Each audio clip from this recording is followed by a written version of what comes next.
Joining us now, she is the reigning SoCon Pitcher of the Year. She was the SoCon Tournament MVP last season, led the Mocs to the NCAA Tournament Regionals in Tallahassee. She's having another fantastic year this year, the top 10 in the country in ERA. Speak of junior pitcher Peja Goold joining us here on In the Circle on D1 Softball, powered by 643. How you doing? Good. How are you? Good. How would you describe this season here in 2025 so far for you and the Mocs? I would say the season just keeps getting stronger for us. I think in the beginning we had a little bit of a rocky road for a second, and then we hopped right back on the horse. And as we keep playing, I just feel our connection as a team getting stronger and stronger. So it's looking really good for us, especially going into conference tournament in a week. What was the turning point you feel like that kind of turned it up to a different level?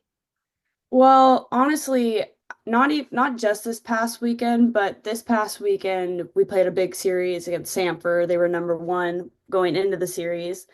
And we had our senior night or senior game that Saturday. And so we have a tradition where we all go in the locker room earlier that morning and we decorate it for our seniors. And it just felt like all of us are really coming together as a team that morning and just playing music, decorating the locker room. We were just having a really good time. And then the seniors came in and it was really nice to celebrate them. So it just felt like we were getting closer and closer. And then we went and swept Sanford that weekend.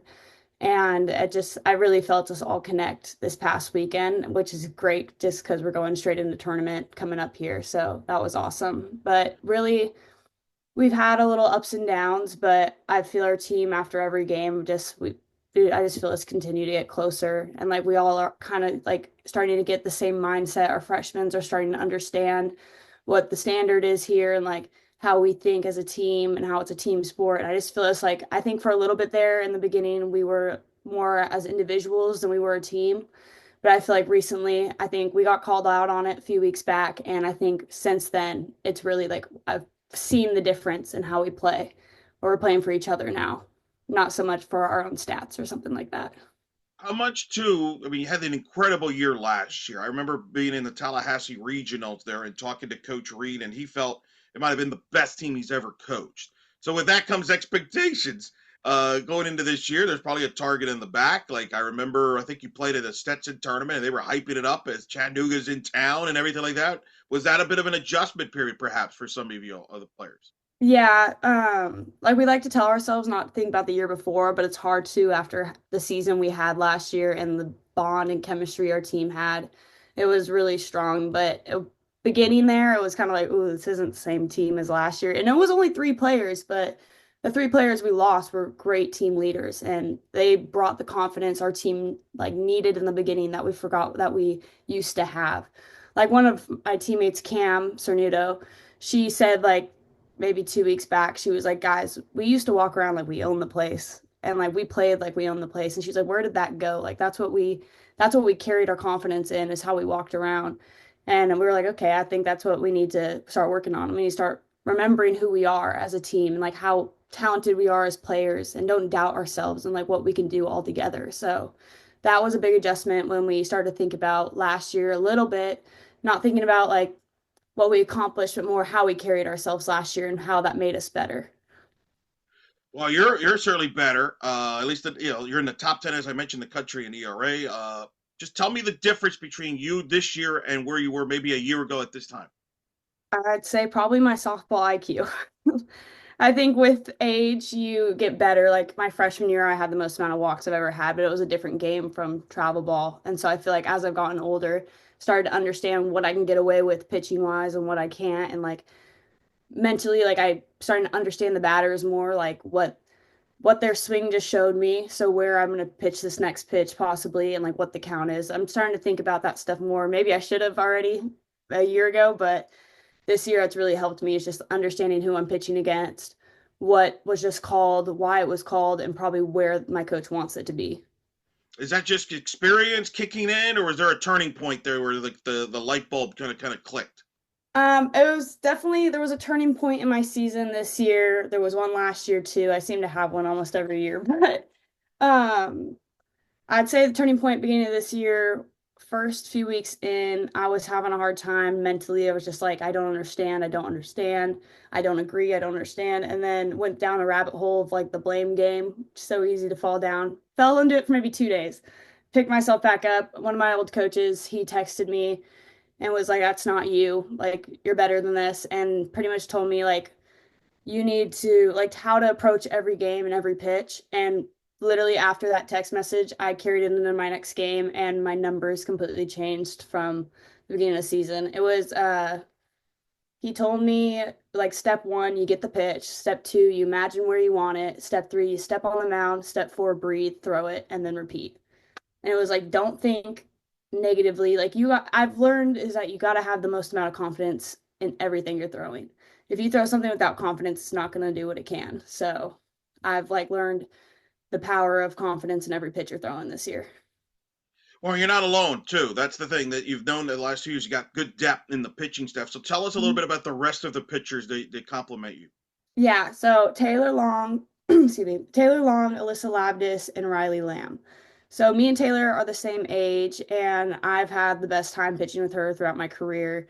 Like I felt our bond through the years has continued to grow, pitching side by side, and I like to call it me and her the 1-2 punch because she throws harder than I get to spin the ball right behind her. It's two different looks, so I really enjoy pitching with her, and she's one of the sweetest people you'll ever meet. So I have a lot of fun pitching next to her. And then Alyssa Labdis is one of the funniest people I know.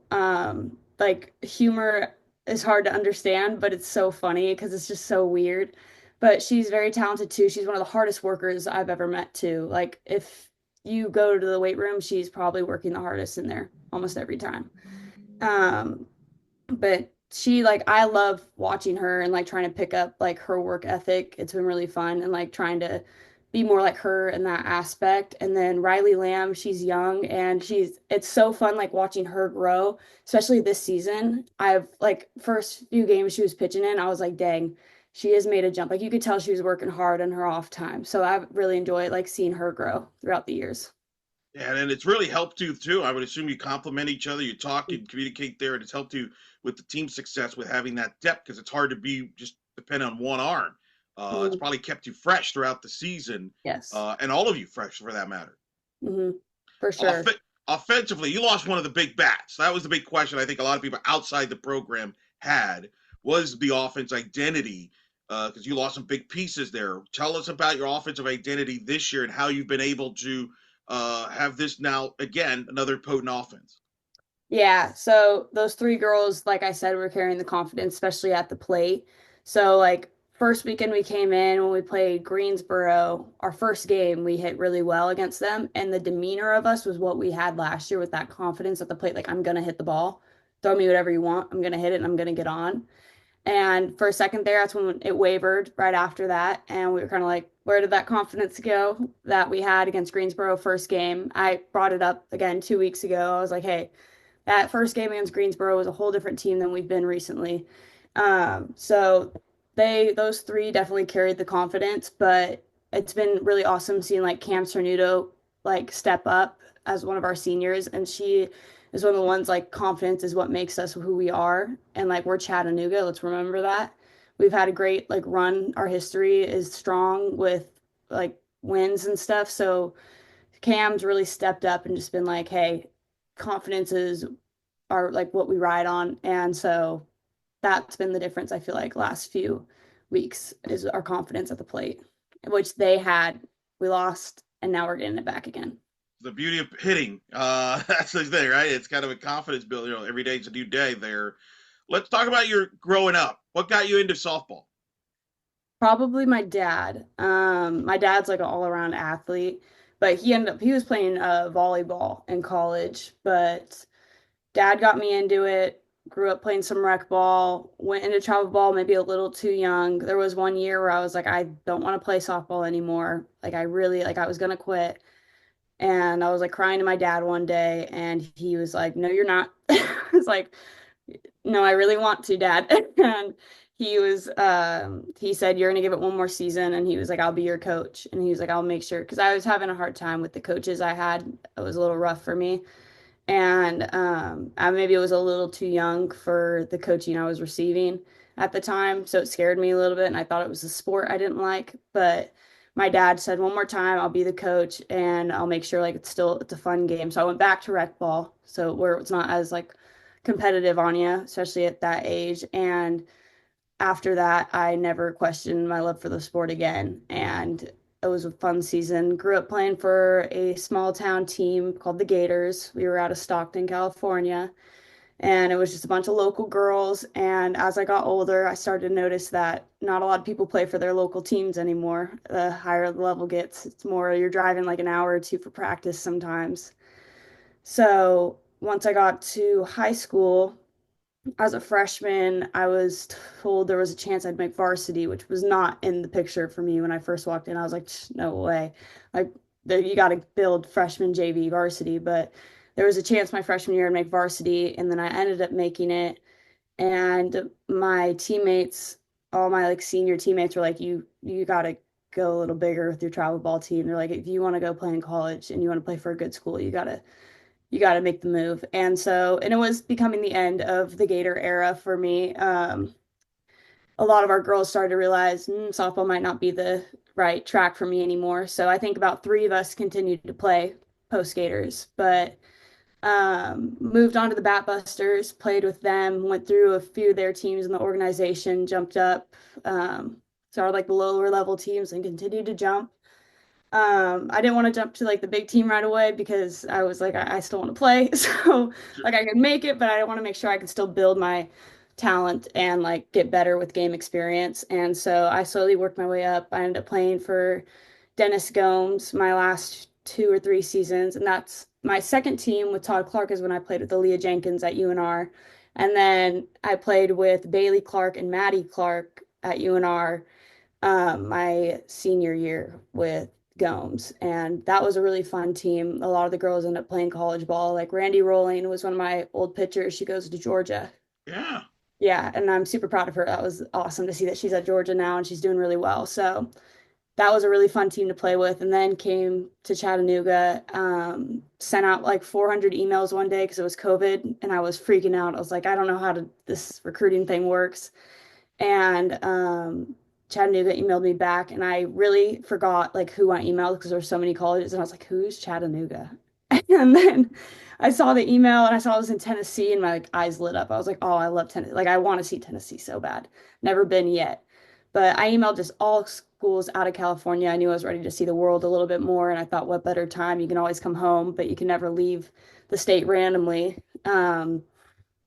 So came to Chattanooga, fell in love with Tennessee and love Chattanooga, love the colors that you have here. And it's just a beautiful environment. I'm used to California where it's a little more dry. So coming out here was like awesome, seeing all the greenery and the people here, Southern hospitality is so real. So that was so awesome. Like people are so nice here. And that's how I ended up in Chattanooga. That's the beginning to end. Wow, that is incredible. So your instincts were like, yeah, I want to check out Tennessee. Like that's if you, I mean, you trusted your instincts on that one. It was almost Yeah. like, do you feel like it was meant to be? Yeah. And like there was one day in the hotel room with me and my dad. Coach Kilgore just gave me a like an offer. He was like, "You have by the end of this weekend, it's this, but if you don't take it by the end of this weekend, it's dropping." And I was like, "Ooh, he's putting me on the spot right now."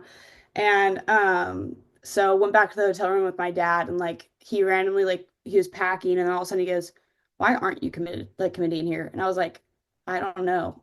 I think I was waiting for someone to tell me to do it, like waiting for my parents to tell me. And because I think my dad really would like for me to have played closer. Like the father in him was like, "Oh, I want to keep my daughter close," but he also knew he was like, "Chattanooga is perfect for you." Like, so he finally was just like, "Why aren't you going here?" And we couldn't think of a reason for why I wouldn't want to be here. And then he was like, "Okay, I think you got to commit tomorrow." It was like, "I think you're right. I think this is gonna be the place for me." And because there was literally like there was nothing wrong with the school. I loved it here. And I think I was just waiting for like someone to tell me like you can commit. And so when my dad finally was like, "I think this is for you." And I was like, "Yeah, I think so too." I was just too scared to like make the commitment yet. And so right when I made the commitment, I was so happy. Coach Kilgore and Coach Reed and Coach Trango were all very welcoming. And when I got here, like surprisingly, people were like, "Oh, are you worried about being away from home?" And I was like, "I haven't thought about it yet." And then once I got here, I I haven't experienced homesickness yet. I was like really impressed, especially my freshman year. I think I was really fine the whole year. Like you miss the people, but I didn't quite miss my home. So it was like the people are the place, like are your home. And so when my parents come out here is when I'm the happiest. But it was awesome ending up out here, and it was perfect for me. Sounds like it was a sign that it was a good fit right away, that you weren't Yeah. missing home. That you were No, very exactly. That's Yeah. pretty good. You mentioned Frank Reed. What's it like playing for him? A legendary coach who's obviously, I mean, that's who you people think of when you first think of, Chattanooga softball. Yeah. Yeah. I mean, he's built the program into what it is today. And I've learned a lot from him, and he has a great staff behind him. Coach Kilgore, like, will build your confidence in Coach Camp. Man, her IQ is insane. Like her softball IQ. I will throw a pitch and I'll just look at her because I'll be like, something's wrong. I can't pick it up yet, what it is. And I'll look at her and she could tell me like right away. She's like, your step was just a little lower than the last pitch. And it was like, how do you even pinpoint like one body part that would tell you the difference between the pitch and the pitch before? So her IQ is insane and she's helped me so much. And Coach Reed's helped me grow quite a bit. And he's the reason I'm here. So I'm really thankful. And he's gotten me so many opportunities. And I'm really lucky he chooses to put me on the mound as much as he does. Sounds like too you're tight with your pitching coach. Kind of break down that, your pitching coach and the impact she's had on your career. Yeah, so Coach Camp, she played at University of Tennessee, and then she played for Team Mexico for a little bit and a few other teams.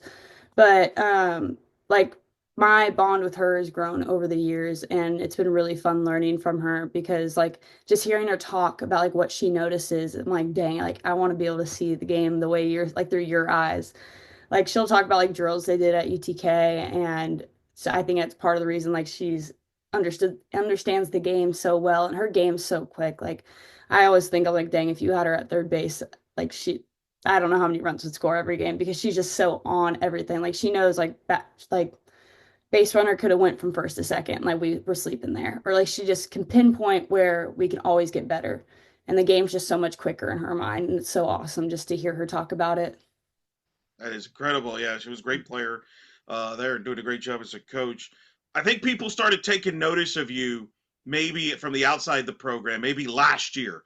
And I got to go back to the SoCon tournament, which was one of the most dramatic tournaments of the year, where you dropped the game to Greensboro early. So you had to come out of the losers bracket, basically. And you had to beat them twice, which you did in their backyard, I believe, if I remember correctly there. Take me through that tournament run because that was incredible run there, and people had their, people were watching it very closely. I was because it was, and we'll get to that rivalry because you and Greensboro have an incredible rivalry. But take me through that tournament. Yeah, so that first game we dropped to Greensboro, I think that was one of the tightest umpires I've ever had. And I was like, this is the worst team to ever have the tightest umpire against because Greensboro's bats are insane. Like they can hit the ball like no other. So that was a challenge for me. I was like, I don't want to throw the ball down the middle, but you're kind of forcing me to right now. And so I mean, I don't if I can remember correctly, it was an insane loss, but it was definitely like devastating because we definitely like were like, dang, we like almost had that game. And then we on to play Sanford after that, I'm pretty sure. And we were able to beat Sanford. That was a really good game. And then we went back to play Greensboro in the championship. And really like vibes were still really high for us. And I don't think we had any like wavering belief in ourselves. Like we were very confident going into that game. Like we can beat them. And the crazy thing is like it's not like we blew them out during regular season, but our confidence was just so high in our bats and then in our pitching that we were just like, I don't that no one can really beat us. Like if we're gonna beat ourselves before a team beats us. So we really walked in with a bunch of confidence. We had like no issue, I guess. Like that first game wasn't scary to us, knowing that if we lost, that was it. And so once we got through the first game, second game, it just felt like just keep riding the high we're on right now and just keep going. And I don't know, that whole season last year felt like a high the whole time. We just kept riding it, and then we got to the end, and it was crazy to feel like the end. And then I honestly rolled into Tallahassee, and I mean, I was nervous for a second, but it wasn't. But I ended up once I got through the first inning against Florida State, I was like, oh, we could actually like I think we actually could do this, like compete here. Oh yeah, no, listen, I was there. I was covering that regional in person, and you were the 4 seed, which you probably all probably felt. I mean, did you all feel like a little disrespected by the seed? Did you not care? Like, what when on selection night? What was that like when you found out you're going to Tallahassee? Well, knowing that we were in that pool with Auburn, UCF, and Florida State, we never faced any. The biggest team we faced compared to that was that season was ULL, and so like they're a really good team and they were ranked at the time, but we've never faced teams like that high of ranking. And so it kind of made sense that we were the 4 seed at the time. But if you put us maybe in a different bracket, it would have been maybe a little bit of a different story.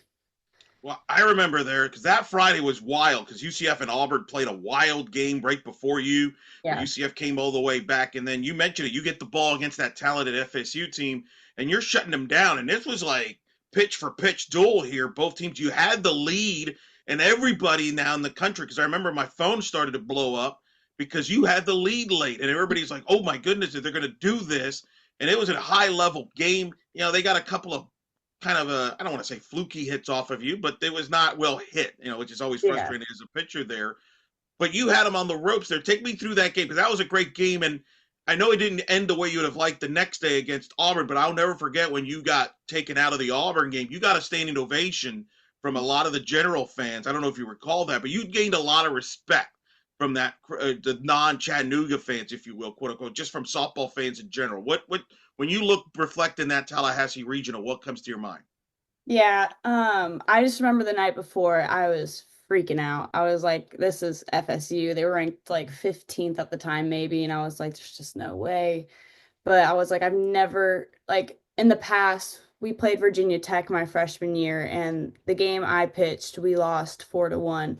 And I'd like to say like I kept us in the game. I wouldn't say that was like a close game, but at least I knew like I was able to compete with them and like I was able to strike a few of them out. So I was like, I can compete with these Power Five teams. It's just a matter of like keeping my team in the game as much as I can.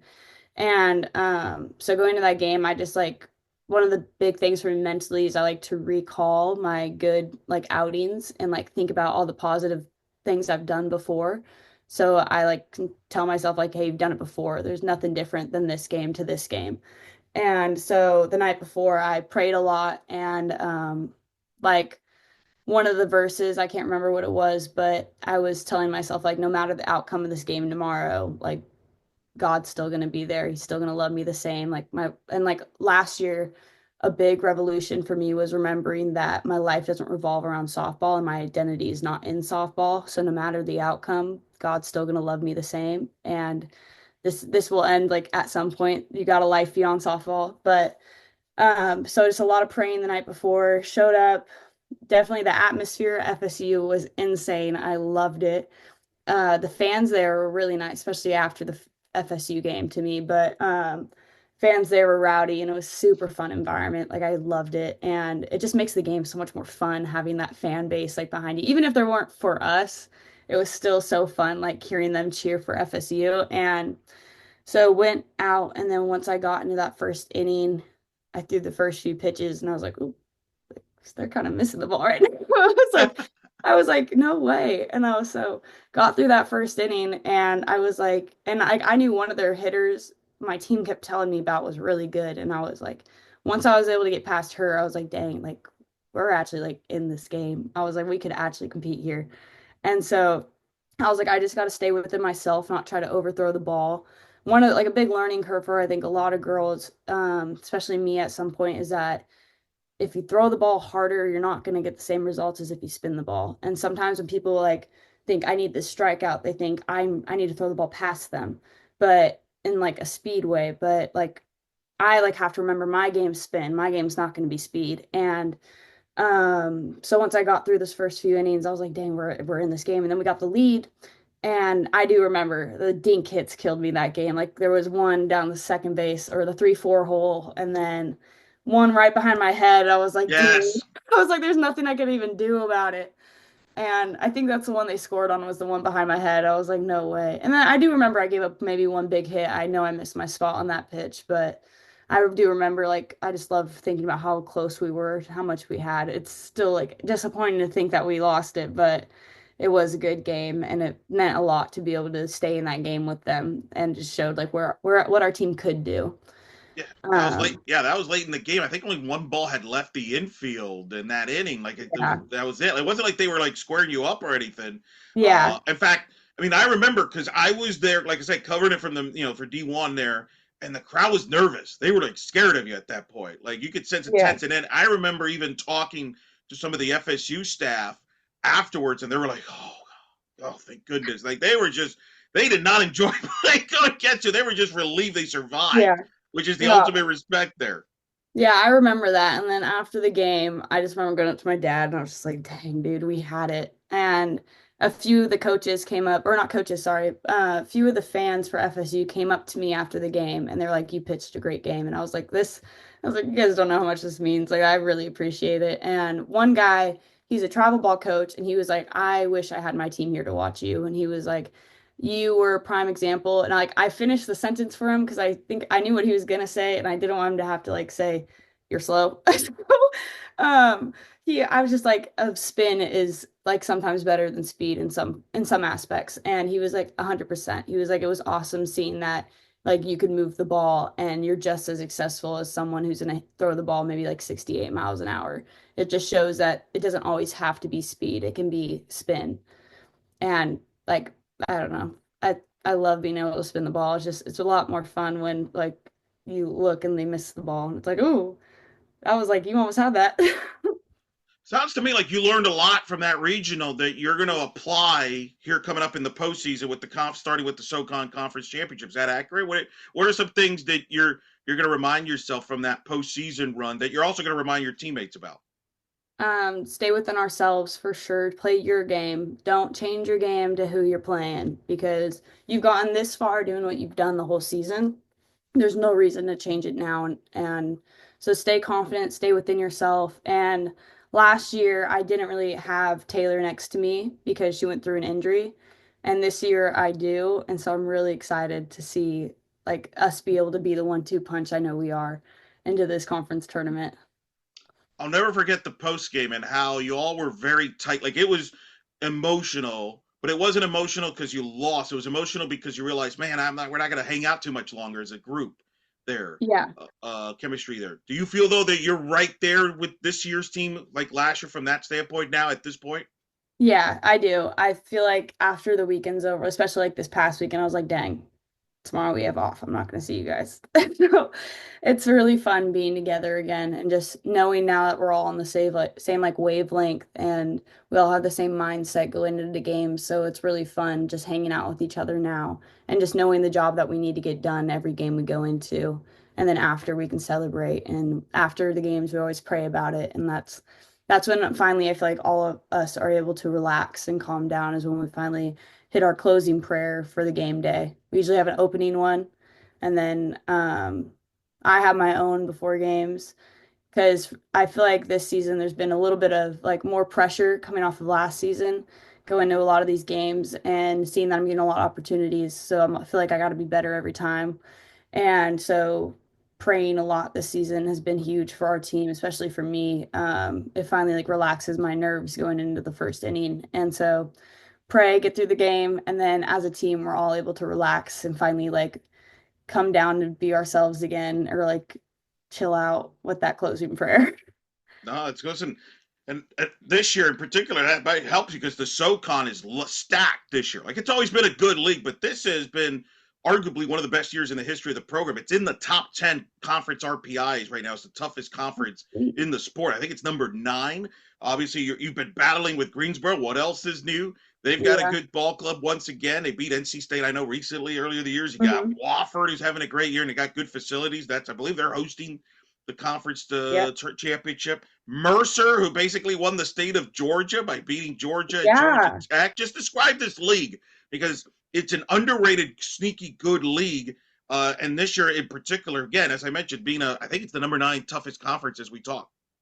Yeah. Well, even like 2 weeks ago, our coaches, well, I think when we lost to Western, my coach was like, hey, like, I think we're just competing now for the conference tournament. Like, I don't think there's a chance for that regular season.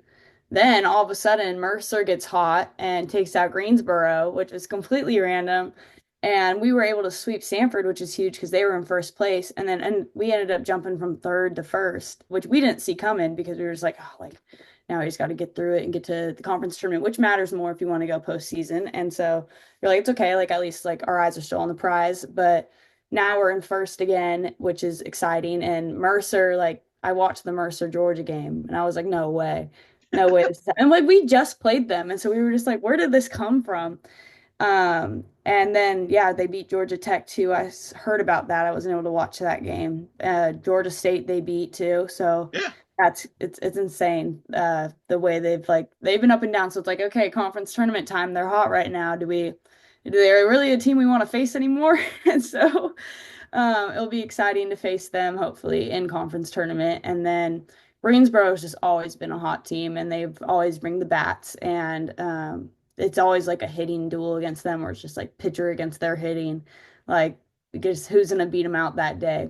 And they were shut down by Mercer's pitching, so that was insane to see. So it'll be exciting to see where they're at coming into the tournament. And then Samford, I think this is just bump in their road, and I think they'll pick it back up this coming season. And then they're playing Wofford this weekend, so that will be a huge game to see who wins out that rivalry. And then right after that, we'll be riding straight into conference tournament. So it'll be exciting to see where everything ends up after this weekend. I'm glad you mentioned Sanford. You're right. They've had a great year too. They've been near the top. I mean, it's been a topsy turvy. I mean, in league there, it's been fantastic. To me, from the outside, I've always said one of the best rivalries in the sport right now is when anytime Greensboro and Chattanooga get on the field and play. Yeah. What is it about that matchup that just brings out the best in both sides and it just creates incredible drama in softball? Yeah, it does. Like before I even got here, like watching Chattanooga compete with them in the conference tournament last year, it was bats against bats. Like it was home run after home run from both sides. And it was like coming in my freshman year, I was like, dang. Like even my team was hyping them up. They're like, dude, they can hit. But we went through, I think, our freshman year. We barely gave up any home runs against them my freshman year. We were like, this, like, are they just not as good as the year before? Or like, is our pitching like tricking them or something? But they definitely like it wasn't just like they weren't as good as the year before. They were still good. And so um, and we didn't get to face them again after regular season freshman year because that wasn't the best year. And went into sophomore year, and I just like we were called the year before and just like, hey, they never really like they could touch us, but they weren't like blasting us like their game is. And so um, we just it's really just like a hitting pitching rivalry now with me like Taylor pitching against them. It's like who's gonna beat out who at the plate. And just like before I got here, like I said, it was like hyped up. And then you got here and it was like, we have to beat UNCG. Like, this is like the team we want to beat every year. And like, if you look at the fence in both our fields, the numbers, it's literally UNCG, Chattanooga, UNCG, Chattanooga. It's just whoever's hot that game that year and whoever's hitting the ball better. That's pretty good. That's it's always fun there, and the league has always been fun. Do you know what your post softball plans are, or is that too far off the radar? It's not it's not too far off. I have talked to my pitching coach possibly about playing international for a year. I feel like it'd be really cool to see a little bit more of the world before I really jump into the like work world. And I'm majoring in marketing, and I feel like it'd be super cool job wise to be able to market for a pro team for like MLB or NFL or NHL. So that would be my goal as post softball would be if I'm done playing international and seeing the world a little bit more. I'd love to be able to stay within the sports realm and like watch other sports and market for them.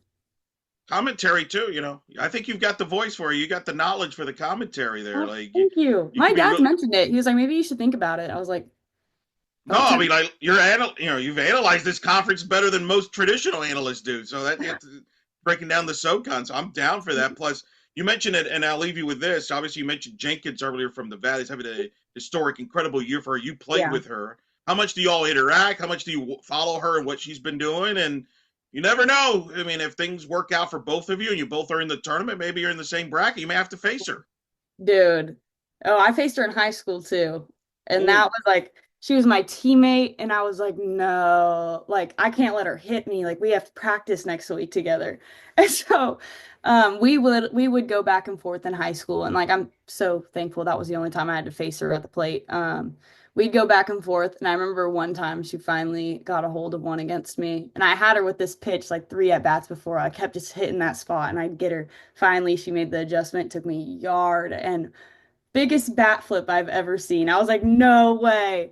But it's all fun and games. We're teammates. I love keeping up with her all the time. Like I still do. Her and the Clark sisters, they are so fun to watch. And like something about UNR, you could tell they play all out and they give it all they got. And I love watching like their highlights. I'm like, dang. Like even like in travel ball, they played like this, and it's like so awesome to see that they're still carrying it on. And I know Aaliyah is gonna leave a legacy at UNR, and that's so awesome to see because she really deserves it, man. She's a hard worker, and it was like I used to pitch to her, and like her IQ was insane behind the plate. Like she was always one step ahead and looking for that next out. And so it's awesome to see how successful she is at UNR and that she's carrying a legacy there. Just leaving a legacy. You're leaving a legacy yourself as you're continuing to play over there in Chattanooga. So you're doing pretty well for yourself as well. And I just want to say I thank you for coming on. I know it's a game day. You're a student athlete. You're doing a lot of stuff as you get ready for the big stretch here. But like I said, you're doing great. Keep up the good play. And thank you so much for sharing your story and talking to us here on In the Circle of D1 Softball, powered by 643. Good luck the rest of the way. Thank you. Thank you for having me.